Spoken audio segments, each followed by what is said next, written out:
Hey everyone, and welcome back to part 2 of building a die filer. We left part 1 having built the frame and machined up a couple of plain bearings. In this video, I'll finish up the die filer, and in the next one, I'll connect it up to a motor and see how it runs. The first part that I need to make is a clamp for the vertical shaft.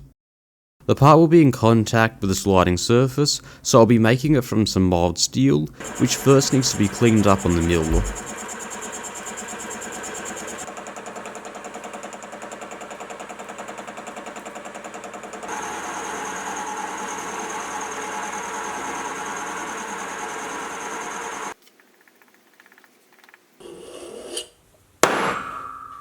The shaft that it clamps onto is half an inch in diameter, so I need to drill a half-inch hole through the part. The part also needs a tapped hole at one end for a screw. I'll also need a small slot cut into the end. My slitting saws hadn't turned up at this point, so I thought I'd go ahead and use a hacksaw to cut the slot. Well, that turned out great, so I opted to cut the slot with my reduced shank end mill.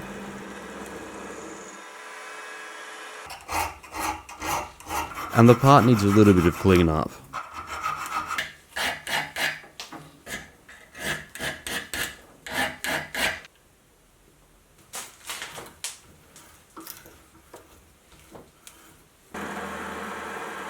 The final thing left to do is cut a channel for a piece of brass to slide into.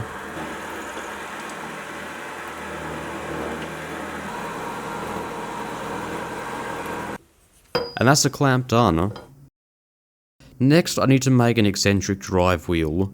My intention was to use cast iron from a dumbbell. The front face will have a fair amount of wear, so cast iron was a good choice. However, none of my inserts are made for cast iron, and as it turned out, there was a small crack in the casting, so I abandoned that idea.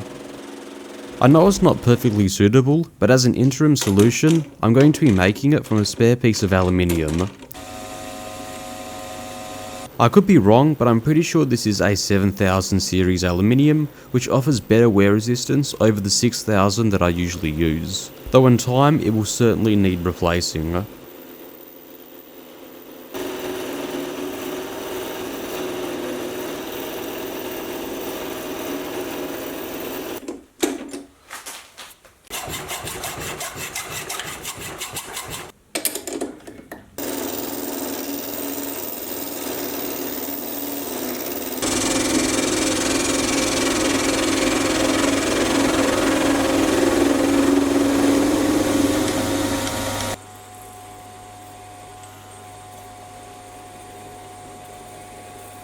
Now I'd like a really good fit on the half-inch steel that I'm using as the power shaft, so like the bushings, I'll be using a boring bar to get a really nice sliding fit.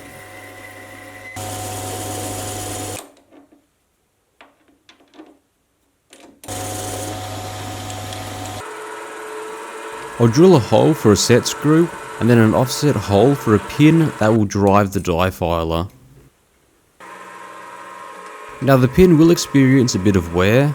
I could certainly make my own hardened pins, but I'm going for the end of an old drill bit. It's very round and has a really good surface finish. It's not hardened, but should be hard enough for what we need here.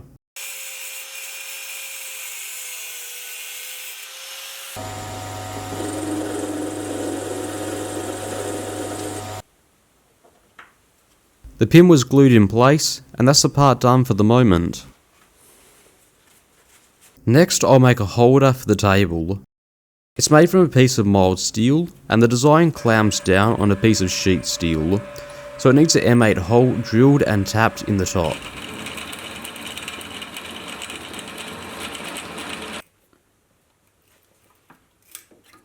Next, I drilled and counterbored a hole to be able to bolt the part to the main assembly. I'll also drill a through hole, so I'll be able to use this part for clamping. The part needs a slot cut into it to clamp the sheet metal.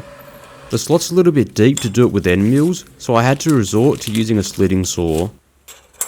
I'd never actually made a part that required the use of a slitting saw, so this was my first time using one. So to be able to use them, I had to quickly make up an arbor.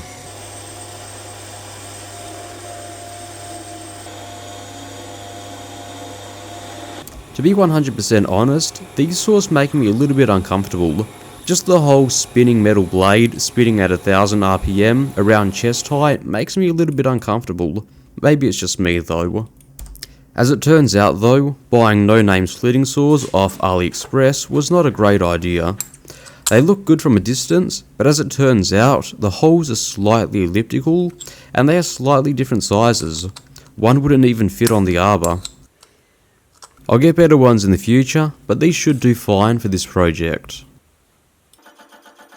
I did a few test cuts, and I found that I got the best results by doing one pass at a full depth of cut. And even though there was a fair amount of run out, the part turned out really nicely. Now at this point, I'll be taking a slightly different approach to most die filers. Many use big slabs of cast iron for the top table, and to be honest, that's probably the way to go, but I wanted to try something different and see if it worked. I'll be using a piece of 2 and a bit mil thick sheet steel.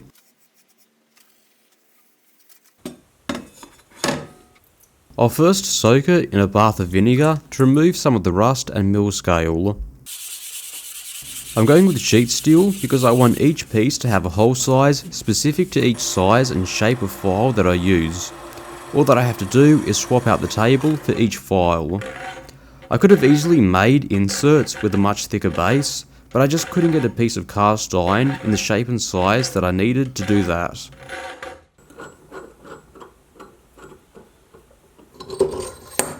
I will need to weld some metal to the bottom of the table to stop it from flexing. Either way, it should work just fine, unless you are filing really heavy pieces. The part fits really nicely, and even though I have yet to weld the support to it, it feels really sturdy. Though I could certainly tell that I'd made a mistake somewhere along the line. There's not enough room underneath the table. And looking back on it, that's my fault. I made a quick change to the design in SolidWorks, but I forgot to update the drawing. It's as my old maths teacher used to say, a calculator is only as smart as the idiot putting in the numbers, and it looks like the same thing applies to SolidWorks. I didn't have any more steel that was big enough to replace it, so I made a replacement from some aluminium. Certainly not optimal, but I ran the numbers and the part should be rigid enough for what we need. And that's a lot better. There's a lot more space underneath the table. The next part I need to machine is the vertical steel shaft. I cut a bit more off the end to get some more space underneath the table. I then chucked it in the lathe and faced it. The type of steel that I'm using is 1/2 inch stainless. I'm mainly using it because it's much rounder than the mild steel that I buy, and it's much harder too. Plus it has a really good surface finish from the factory. I drilled a hole to accept a round shaft on some P&N needle files. I found that getting round shank files that are perfectly straight is a bit of a challenge nowadays. Even the straightest needle files that I own are a little bit bent. I then used the mill to drill a hole for a locking grub screw.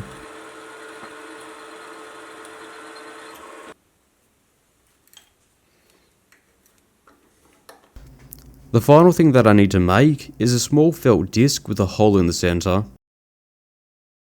Its main job will be to stop debris falling through the hole and into the plane bearings.